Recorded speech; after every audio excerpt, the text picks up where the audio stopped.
Kavery Kaul is an award-winning director, writer, and producer whose films have shown on television, in theaters, and at film festivals including Telluride, Rotterdam, and DOC NYC.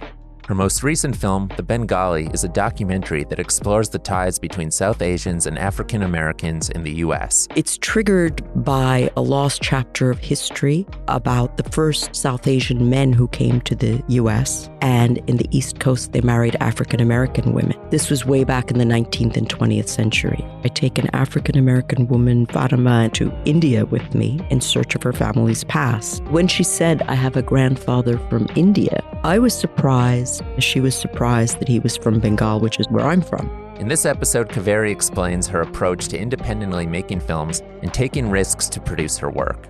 We also discuss creating work that deviates from traditional approaches to storytelling and making documentaries that challenge viewers' perceptions. I think there was an emphasis on who you interview, how you interview, what you ask, what you don't ask, and then how you present it in a very linear form. Film, given how malleable it is, doesn't need to be so linear. That's all coming up in a few moments. From the New York City Center for Media Education, this is CME Presents, where we explore how the digital stories and media that we watch, listen to, and experience are created. I'm Jacob, and this is a conversation with Kavery Kaul.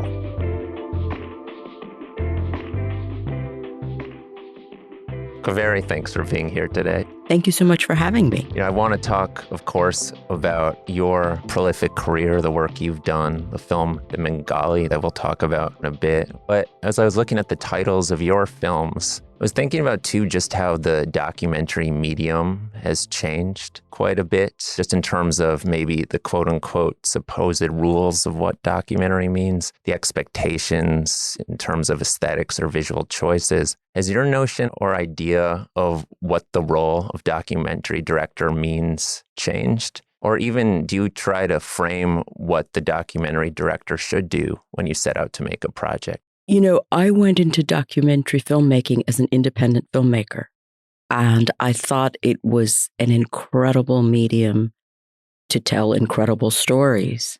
I realized there were certain rules being imposed on me, and early on, sometimes I felt I was supposed to listen. Can I ask what some of those rules were, or what you felt was being imposed? Well, I think there was an emphasis on who you interview, how you interview, what you ask, what you don't ask, and then how you present it in a very linear form. Film, given how malleable it is, doesn't need to be so linear, so straightforward. There was also an emphasis on things that come from conventional filmmaking of many years, that there had to be good versus bad, or right versus wrong. And perhaps because I have different cultural affiliations, both as an American and as an Indian, as someone who has lived in many other countries as well, I saw the grays. And I thought nuance and complexity make a film interesting. But it also, the films themselves kind of plotted out who was good and who was bad and the good one.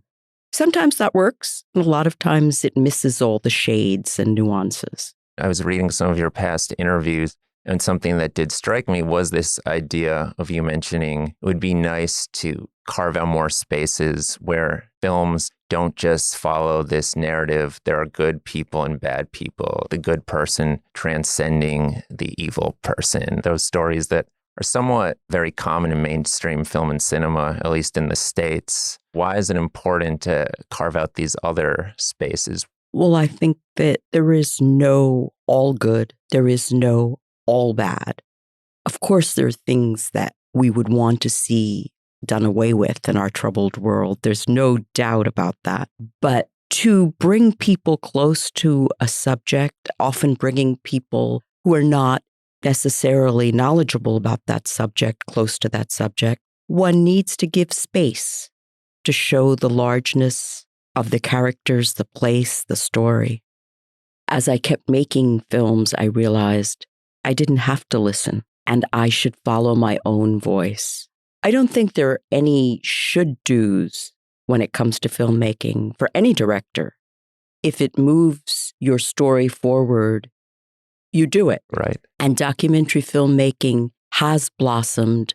It's become less of an ignored format. Many more people are making documentaries.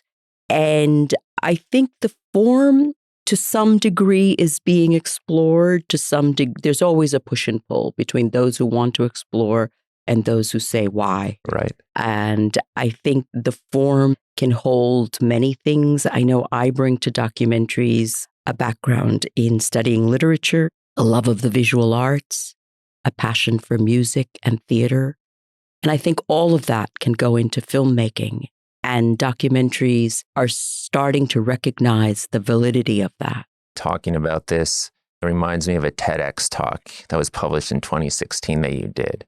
You mentioned this idea, part of the reason you make films is ideally to put people in other people's shoes so they can see the varying shades and degrees of a person and humanity. Maybe move past this monolithic idea we're describing of who we think someone is or our preconceived notion of who they are. How does one do that through filmmaking? Over the years of working in this space, have you cultivated certain approaches or ideas of how to do that productively?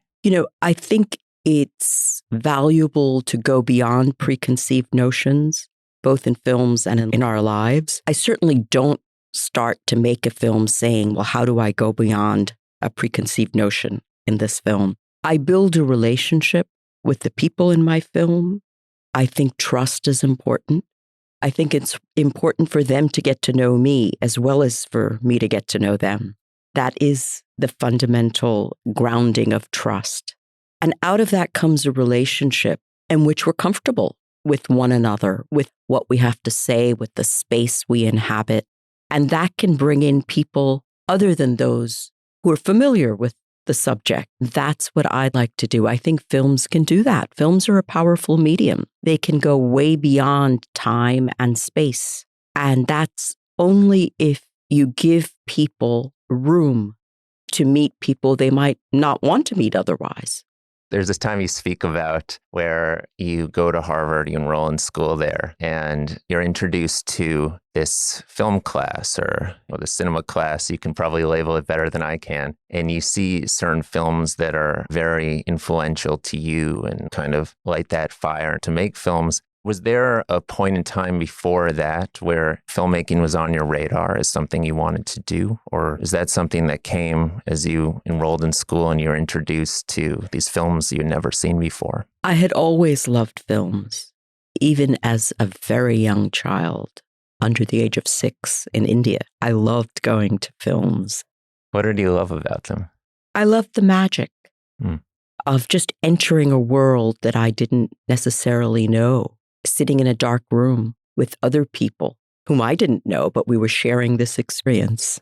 So I would say throughout my life, I was someone who indulged in film appreciation. I used to come in to New York City without necessarily telling my parents to see films. The covert run to New York City. Yes, but then to do what? To see film. Right. A true rebel. Watching cinema, Mom and Dad, you'll never catch me. There you go. What are you going to do about it? That's right. Enriching the mind. Take that. And I saw films that I was very lucky to see because there were a few people who programmed those films in theaters in New York City. Dan Talbot of New Yorker Films was one of them. He was very knowledgeable and very open to cinema from all over the world. So I would rush to see the films he'd released. It was only when I took these courses at Harvard, and actually it was only by chance. A friend I ran into on campus said, "Did you hear about this class?" I said, "No." "Boy, you should really take it. I think you'd like it." Of course, those days you listen to your friends. You're like, why not? Why not? It was a class offered by a very quirky Englishman, a professor at Harvard, and it was about the films of Satyajit Ray. Of course, I'm Bengali, and I loved it. And then he did a course on the films of the French New Wave, Truffaut, Godard. I loved it. And it was then that I knew I wanted to become a filmmaker because I saw the spirit with which these directors made their films. There was a sense of, this is what I want to tell you. Come with me. I loved that. Had you ever seen work like that before? Or is that some of the first moments where you considered what was possible that you hadn't considered before? I had seen films like that. I appreciated those films. They excited me. But it was in these classes when we analyzed the films and what went into the making of them that I thought, like all these directors, I like to write, I like music, I like all these different art forms, and they can all go into making a film. And then, I was born in India, grew up in America. I'm a woman. In many ways, I was invisible to the world. So seeing the possibility of making these films gave me power. I could tell my stories. And that's what drove me into filmmaking. So then you realize you can tell your stories. What is the process like of taking these influences and moving forward and saying, I'm actually going to do this? When you're very young, especially in those days, I think it's different to be young and stressed out these days. But when I was young, there was a wonderful, blissful ignorance about how difficult things might become. Ignorance is great. Ignorance was great. Ignorance gave hope. Ignorance opened up possibility. Ignorance triggered just jumping into it. I spent a number of years, again, I've traveled often to India. I lived for a while in France, influenced, of course, by the French New Wave. And I was very lucky that a documentary production house took me in to work as an apprentice editor. That's hardly a high-level job, but it's so exciting. It was so, so exciting to just wind a reel of film from one end to the other, to feel a part of the process. But editing also taught me a lot about directing. Just putting a film together, once you have all the footage, gives you some insight into what you need to get when you step out to direct. So then I made the transition into directing. And that's when I learned that it wasn't so easy. The ignorance is fleeting. Yeah, it was really shocking. I thought, my stories would be interesting to everybody. But I learned very quickly that I couldn't be only a director. I had to be a producer. I would have to make sure my films get made. And how does one do that? I don't think you can think too much about it before you do it. Then you will never do it. You just talk to a lot of people, look for the very few who understand what you're trying to do and appreciate your efforts and support you. So you go on to make what I believe is your first film, First Look. What is that process like? First Look is a documentary I made about the first cultural exchange between the U.S. and Cuba since the Cuban Revolution. Two then young painters, Eduardo Roca and Nelson Dominguez, came to the U.S., to San Francisco and New York for exhibits and to meet with artists here. I had been in Cuba before that, and I knew them and I knew they were coming. And I knew how much the arts can jump over barriers. They can transcend. They can bring people together.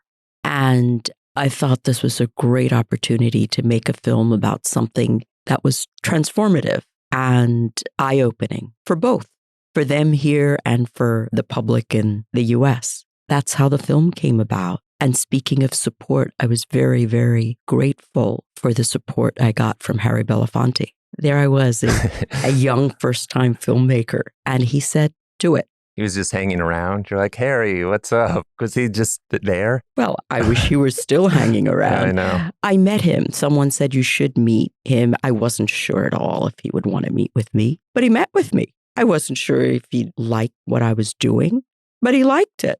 So it was surprises at every step. It was venturing out of my own comfort zone in a way and saying, well, take a chance. What can he say? No, go away. But he didn't. He said, yes, go for it. When you think back in that moment of making that first film, it can be a very exciting, optimistic time for a filmmaker. But I think sometimes, depending on who you are, there can be a lot of fear attached to making it happen and this pressure to make everything right and really do it the way it's supposed to be done, however you view that in your mind, whether that's true or not. Do you remember your headspace at the time? It was very anxiety-ridden, the whole process, because there were so many people out there saying, oh, you can't do it. This isn't worth it. And you were fighting them saying, it is worth it. I can do it. And then you were thinking, can I do it? On my first shoot in Cuba, I did not have the film stock to go. I did not have the budget for it. Film, if you remember, was very, very expensive. Sure. It cost hundreds and hundreds of dollars for each roll that lasted, 10 minutes? And then you need to develop it, which is expensive too. That's right. And again, I was outside one of the broadcast studios, not by any design. I just happened to be there. And those were in the days of the public telephone booths. I was talking to a friend, confiding in her about, I'm set to go, but I don't have the film stock and I don't have the money for it. Out of the blue, this is the wonderful part of people overhearing you. Eavesdroppers. There you go. Someone who was about to enter that studio tapped on that glass of a public phone booth and asked me to come out and said, what do you need? What are you doing? And when I explained, he said, wait a minute. Went into the building, came back with a whole pile of short ends. Those were leftover, unused rolls of film, which any broadcast studio had lots of. Said, take this, go make your film. So unbelievable things do happen. And that was tremendous. There was also Irwin Young, who was the head of DuArt Labs at that time. And again, there was this feeling of, oh, is Irwin going to want to talk to me? Some of it is that here I am, an Indian American woman making her first film about Cuban artists. I have no funding. What do?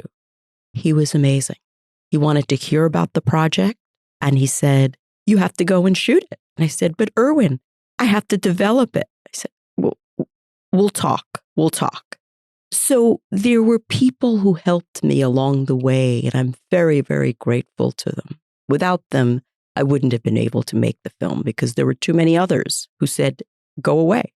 It's interesting sometimes when you kind of just force yourself into the storm, how sometimes things just materialize. I mean, maybe they don't, but there's that chance that can change your trajectory completely. You have to take the risk. As a filmmaker, you're in a risky business anyway. Making the film is risky. The creative process is risky. So you have to take the risk of talking to people.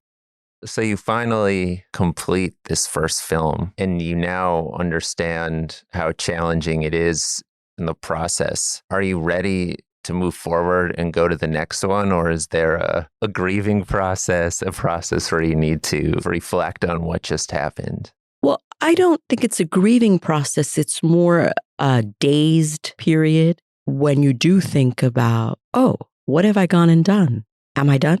It's done. It's out there. I have to, in my work, give myself a little time to absorb that moment of having completed one film before moving on to the next one.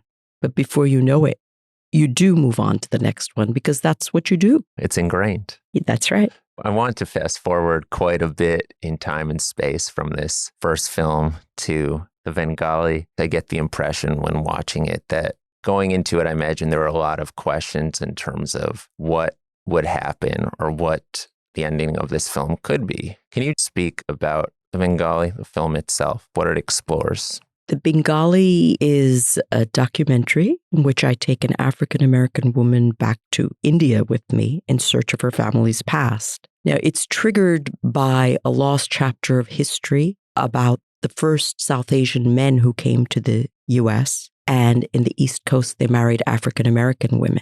This was way back in the 19th and 20th century. I make a present-day story out of it because a lot of these families have a yearning to know more about their legendary grandfathers. So on one level, it's a journey. We don't know what we'll find because there's not much information. On another level, it's a story about who we are and where we come from, which is really about all of us and the stories we grow up with, generation to generation. The challenge of making the film was to see if the journey would have any tangible outcome. On the other hand, I think we all hold on to the myths we grow up with. That helps us to survive, and that's fine. So it works on many levels. Our past really shapes our present and will have an impact on our future. So in that sense, it's a film about all of that. It's a film about family. You speak about we hold on to the myths we grow up with. Speak a bit more about how that becomes part of the Bengali, the story. Well, I think, in many cases, people are not in direct contact with where they come from. I have the privilege of knowing my family in India and going back to India a lot. I spoke to my nephew this morning. So all of that is very much a part of my life today. And so many people are not in touch with where they come from, but they hear stories. They wonder about the place, the people. And in our global society, there's so much movement of peoples. Sure. And sometimes people lose touch with where they come from because the generations move on. Sometimes for other darker reasons, they can't stay in touch with where they come from. And I think what happens is stories become stories, and that's fine, as long as they reinforce the wonderfulness of family and the wonderfulness of the people we're telling stories about. People become myths. Someone who was poor can become rich in a story. Someone who was not educated can become highly educated in a story. And it's okay. Part of going back to where you come from, if you haven't been in touch with that past, is probably partly that fear of what if none of it is true? Then some acceptance of the fact that some of the wonderful things are true. In fact, in the Bengali, the woman you speak of who is followed throughout the film, Fatima, I think she says something along those lines. I'm paraphrasing what she says. Part of me is worried that, you know, what I imagine isn't actually there true, which is interesting because, of course, she knows about this distant relative, and it seems like human nature to imagine what their life was like, who they could have been or who they were. What was the process of going from meeting Fatima to making a film with her? I got to know Fatima in the same way that I know many other people in my films. When I first met her, she is a writer. I'm a filmmaker. She seemed to me to be an African-American woman. So it was much further on in our conversations that she said to me, you know, I have a grandfather from India. She lives in New Orleans. Were you in New Orleans at the time meeting her there, or where does that happen? No, I met her in New York because Okay. she also spends time in New York. And when she said, I have a grandfather from India, even then I thought that's possible. And then she said he was from Bengal. So I was surprised that she had a grandfather from India. She was surprised that he was from Bengal, which is where I'm from. And this immediately brought to my mind what my mother had always told me. My mother was a history teacher. She had said, you know, we're not the first Indians in this country. The first Indians came long before us, but you won't find that in the history books. You're going to have to find out more about that yourself. So I discovered this is part of the story of the first Indians that came to America. They came from Bengal. They were rural folk. They came before the 1924 Alien Act that stopped everyone from that part of the world from coming here. They arrived at port cities and said they were merchants. They were able to enter easily at that time because merchants are self-supporting, and they were industrious. They settled in many cities along the East Coast, New Orleans, Atlanta, different places. They worked very hard as peddlers, usually, and made a good living. I met one person in New Orleans who talked very proudly of her grandfather who used to sell perfume. And he actually sometimes made $10 a day, which was a lot of money. So this was very impressive.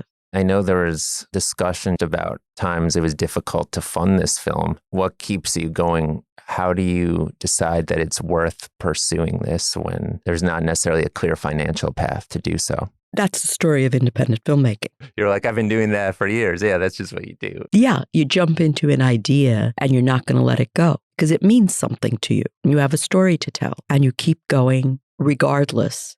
The creative side of your brain, you keep very separate from the fundraising side. Compartmentalize, huh? Absolutely. So you and Fatima, you make plans to collaborate in this film and fly to Calcutta, where she believed her grandfather lived. What are the conversations like with both her and your crew in terms of how you're going to do this? You don't know what to expect. There's a lot of variables. Is there a certain level of planning when you can't plan happening? I wouldn't call it planning. I would just call it thinking, wondering, I found her grandfather's village by calling everybody in Kolkata or Calcutta, because that's the best way to do it. It doesn't exist on maps, and no one had heard of it because it's very remote. When we finally identified where he came from, I called everybody I knew. And what was really wonderful was that they said, we're on it. Nobody said, oh, crazy idea. I can't do this. There were text messages flying all over. There were phone calls going all over. And that's how I found the village. Without that help, it would not have happened. And we worked with a crew that was both from here. I took a cinematographer from here because I wanted the same look, a visual continuity between India and New Orleans. But we had a production manager, a sound recordist, assistants who were from Calcutta, and we would trek out all over the place to do our shoot. And I think what helped was that many of us speak the language, know the culture, and that was a way for those who didn't know the culture that well to find access with us as guides. On that note, it's interesting. You are on screen in the film. You play a large role in the film in the sense that you do speak the language and Fatima does not. So you serve as a translator in a way, kind of bridging the gap between her when you go to this village and the people who live there. Did you originally know when you set out to make the film that you would be in the film? Was that a discussion you had with yourself? Well, I knew I would have to translate. I also knew I would have to guide and be a facilitator between very different cultures. I didn't know that I would have to appear in the film at just few moments to give the larger framework of the story, that this was not one person's experience, but it was a larger experience that is of relevance to all of us of the South Asian diaspora, all of us in the world who are wondering where they come from. That was the leap I had to make to agree to be on screen just for a few minutes. That was not an easy leap. Was that your first time being in one of your films? Yes. Yeah. It may very well be the last time. Oh, really? Scarred you? Yeah. No, I don't have a need to be in my films. I like being behind the camera, but it was necessary. You do what you have to do to tell your story. Sure. We're on this idea of you serving as translator and kind of bridging the gap between different culture. When you first go there is what I might say a healthy amount of skepticism in terms of who Fatima is and her intent. So if you're living somewhere and someone you know comes into your space, you've got questions. I would assume. I wasn't there, of course. Of course. These villagers had never seen an American or an African American. They didn't even know what an African American is. They'd never seen an American. Strangers don't go there. So you show up in my house and say you're my long lost relative. I'm going to say, oh, really? And it takes time and the building of relationships. I think in this case, the women were key in opening the door. When the women are able to laugh together and share little moments of how they do this embroidery stitch or how they cook something, that sparks a trust that opens the door. Because too often people walk into a place and say, this is my question, give me the answer. And there can be no question, there can be no answer without trust, without an understanding of why you're asking that question. So that's what really broke the ice and opened things up. Trust and laughter, shared little moments of one's life. Sometimes big questions are too much to handle out of the blue. If you share the little moments, you can get to the big questions. You're talking about this idea of trust, which feels central to the entire story. There's a lot of trust. Fatima was, in a sense, trusting you to tell this story, collaborating together. You're collaborating with people you've never met before. When you take this footage, are you thinking in terms of central themes as you build and construct these scenes and make this very nuanced film? Are you thinking about the theme of trust or a certain theme that enables you to build this narrative from the first scene through the last? I suppose I am. While I'm making the film, I don't think of it in these large terms. which are somewhat philosophical, intellectual, worthy of discussing, but they kind of steer you away from the reality of the filmmaking. I think of it more, for example, while we were there, the people in the village spoke to me about their concerns, their questions, their curiosity. And I thought, well, yes, this is part of the story. It can't be just a one-sided narrative of the person from the West going to the East. And this is what I bring to it as someone who relates to both cultures. So that's why I included that. And of course, that's a thread that goes through the film. And is that about trust? Probably. But that's for film critics to decide. It's about building trust. But I just wanted to capture every moment of how they felt. Do you see in some ways documentary more as a presentation of ideas and people as opposed to defining particular themes? Well, I think in all my films, people are central. People are at the heart of the story, and out of the people comes the story, and then out of the story come the themes and issues. That's my approach. Everyone approaches it differently. From a mechanic side of making this film, the cinematography felt very specific and intentional. I think a lot about the power of the lens and how seductive imagery can be, how beautiful it can be or not. Are these things you consider when you're making a film such as The Bengali? Are you ever concerned or curious about what would happen if the images are too beautiful or not beautiful enough? Or aesthetically, what a particular approach will mean when you go into this space? And did you define certain goals based on these ideas? I don't think I aim for beautiful as the word that would describe the images I go for. In the case of the Bengali, I spent a lot of time sharing with the cinematographer images of India, photographs by great Indian photographers like Raghubir Singh, artwork and shots of places I'd been, snapshots, so he could understand the colors and the space. And that's what I was aiming for. A sense of place is very important in all my films. And that India does have beautiful colors. It has beautiful light. But to recognize that in the camera work, not necessarily make that the central focus, because the story is the focus. And the cinematography backs it up. The editing backs it up. The music backs it up. In the case of the Bengali, animation backs it up. Speaking to animation, I found it really interesting how it was integrated into this project. How challenging is it to consider how to integrate these elements of animation to help tell stories of the past or history that obviously is not recorded in contemporary times and seamlessly, like you did, place it in the middle and in between footage of current day where you're recording the events that are transpiring? It's very challenging. At the same time, it was very exciting because I've never worked with animation before. I turned to animation because there's very little imagery of these communities in those times. And what I saw didn't meet my expectations. I felt that in New Orleans, the two people, the South Asians and the African Americans, lived in a community that definitely faced barriers against white America. But within the community, there was a liveliness that made it rich and perhaps gave them the determination to keep going. The same thing in India.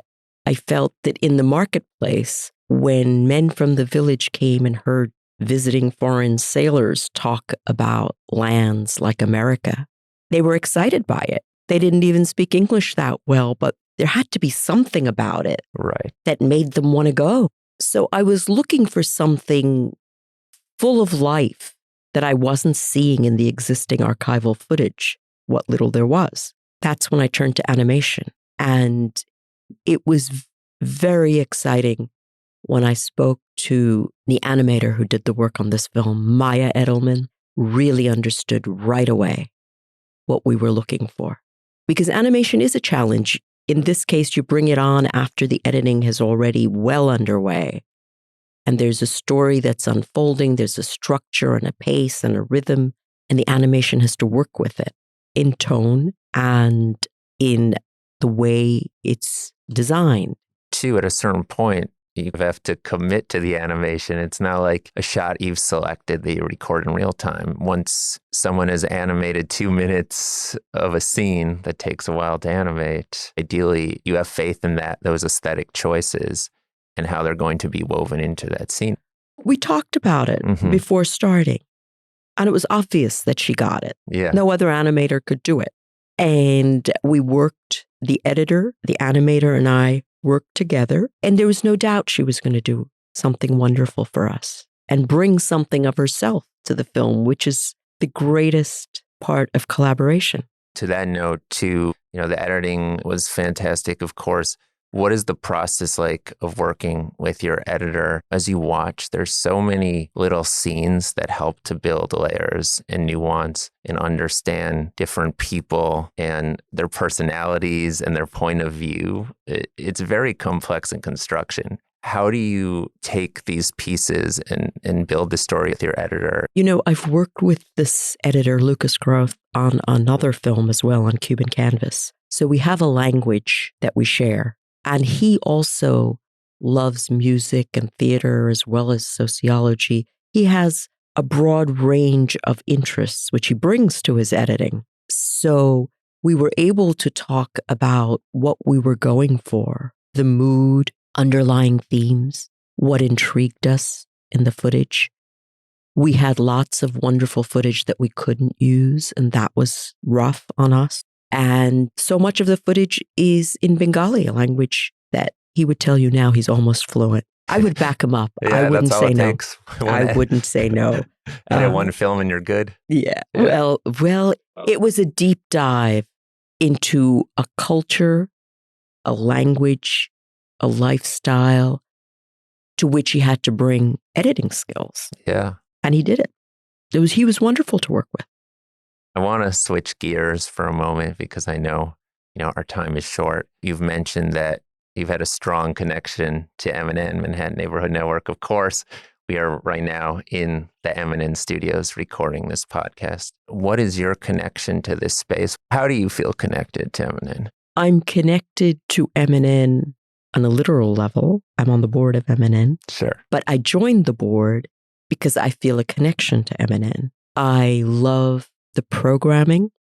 I love the commitment to giving voice to many different communities, to all communities. I love the commitment to state-of-the-art technology, because voice without technology is not heard. I love its goals. I love what M&N stands for. Hats off to M&N for having been here for so many years and thriving still. It's just a place, it's an institution, it's an organization, it's a community. It's all those things in one, and that's what connects me to M&N. Kavery, I want to thank you for coming in today. Really appreciate this conversation. It was great to be here. It was wonderful talking to you.